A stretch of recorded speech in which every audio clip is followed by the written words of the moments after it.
En este vídeo hablaremos del ordenador cuántico que se está construyendo en las premisas del Barcelona Supercomputing Center, en el marco del proyecto de Quantum Spain. Pero primero, ¿qué es un ordenador cuántico? ¿Para qué lo queremos? ¿Es que los ordenadores de hoy en día están obsoletos? No, pero lo cierto es que existen problemas que no se pueden solucionar de manera eficiente con un ordenador convencional. ¿Qué queremos decir con esto de manera eficiente?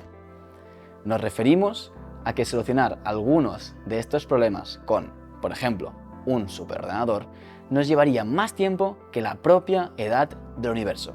Es en este escenario donde la computación cuántica entra en juego. ¿Y por qué?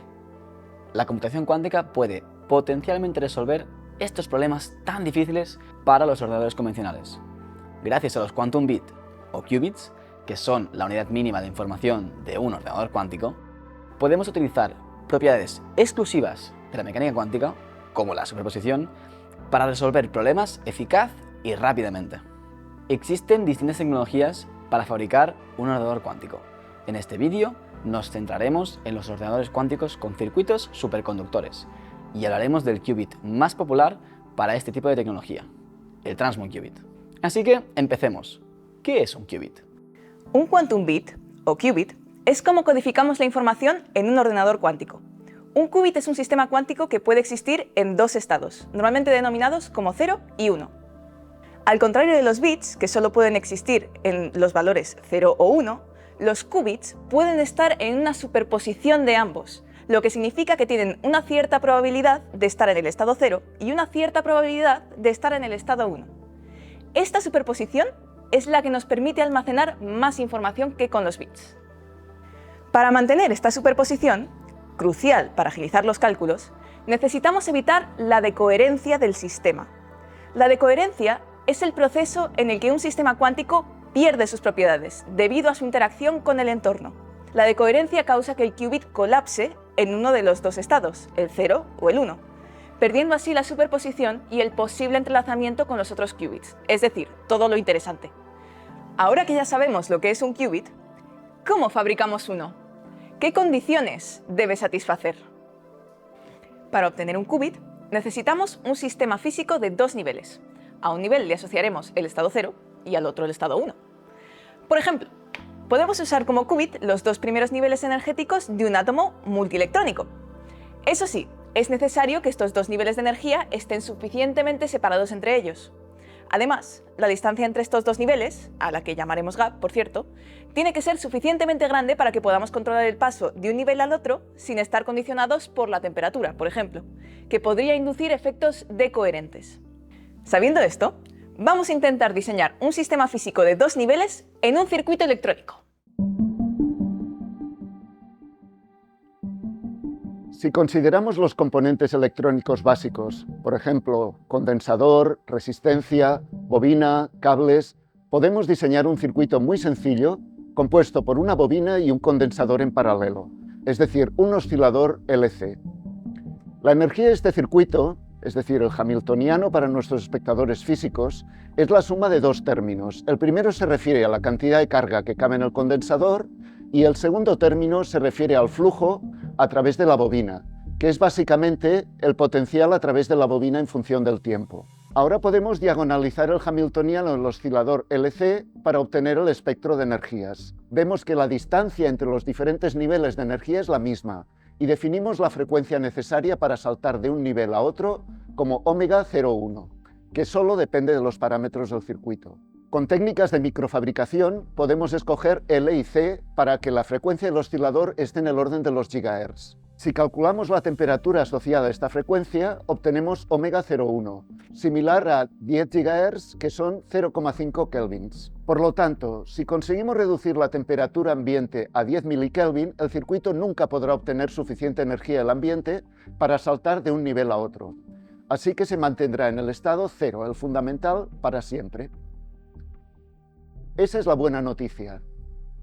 La mala es que para controlar este qubit, pasar del estado 0 al 1, necesitamos enviar un pulso de frecuencia omega 0,1. Y claro, como todos los niveles tienen la misma separación de energía, nada evita que el sistema pase del estado 1 al 2 y del 2 al 3, al final obtendremos una superposición de todos los posibles estados y será imposible caracterizar nuestro qubit. Esta es la razón por la cual no podemos representar un qubit con el circuito LC. Hemos visto que el problema reside en que los estados energéticos del circuito LC tienen la misma separación. Antes hemos mencionado que podemos usar como qubit los dos primeros niveles energéticos de un átomo multielectrónico, pero no hemos dicho por qué. Resulta que la separación entre niveles de energía en dichos átomos es diferente para cada par de niveles. Cuando esto sucede, nos aseguramos que las transiciones entre estados son coherentes. Es decir, para pasar del estado 0 al 1, solo tengo que mandar un pulso de frecuencia omega 01, que ahora es diferente a las otras frecuencias de transición para los otros niveles. Entonces, para hacer un qubit con un circuito LC, necesitamos que el espectro energético no sea lineal. ¿Cómo lo hacemos? La no linealidad viene introducida por lo que llamamos una unión de Josephson. Lo que Josephson descubrió es que si coges un cable superconductor, lo rodeas con un aislante y lo enrollas con otro cable superconductor encima, o sea, un sándwich superconductor, aislante, superconductor, se genera una corriente a través del aislante debido al efecto túnel, un efecto que es puramente cuántico, y que existe una relación matemática entre la corriente que pasa a través del sándwich y el flujo. ¿Y esto por qué es interesante? Si nos fijamos en la bobina del circuito LC, la corriente también está relacionada con el flujo, a través de una constante, la inductancia.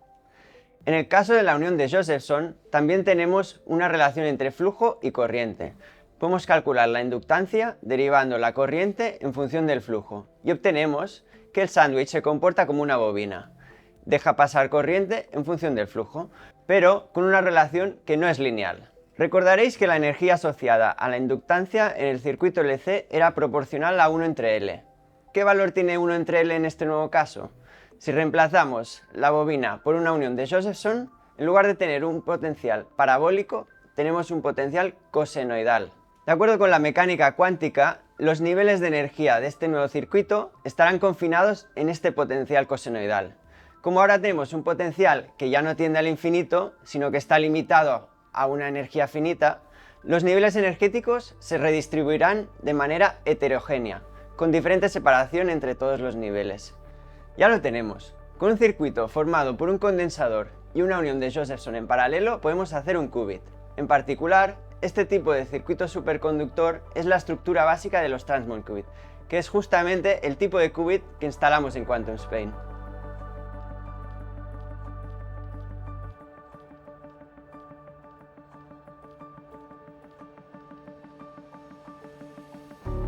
Escogemos la frecuencia de oscilación del circuito para que sea del orden de igual a 6 GHz, que son más o menos 300 mK. Esto es básicamente la diferencia de energía entre los estados 0 y 1. ¿Y por qué esta frecuencia? Es una frecuencia que podemos conseguir fácilmente con componentes del mercado y con técnicas consolidadas de microfabricación. Las neveras actuales, donde almacenamos los qubits, consiguen llegar hasta temperaturas de 15 mK, que es 8 veces más frío que el espacio profundo. La frecuencia de transición tiene asociada una temperatura de 300 mK. La temperatura ambiente en estas neveras es de 15 mK, por lo tanto, el sistema no puede obtener suficiente energía del entorno para pasar de un estado al otro. Nos aseguramos que las transiciones sean coherentes. Además de enfriar, las neveras protegen los qubits de todo tipo de radiaciones externas, para evitar también así la decoherencia de los qubits. Y ahora os preguntaréis, ¿cómo funcionan estas neveras? Seguidnos, que os explicaremos en un próximo vídeo.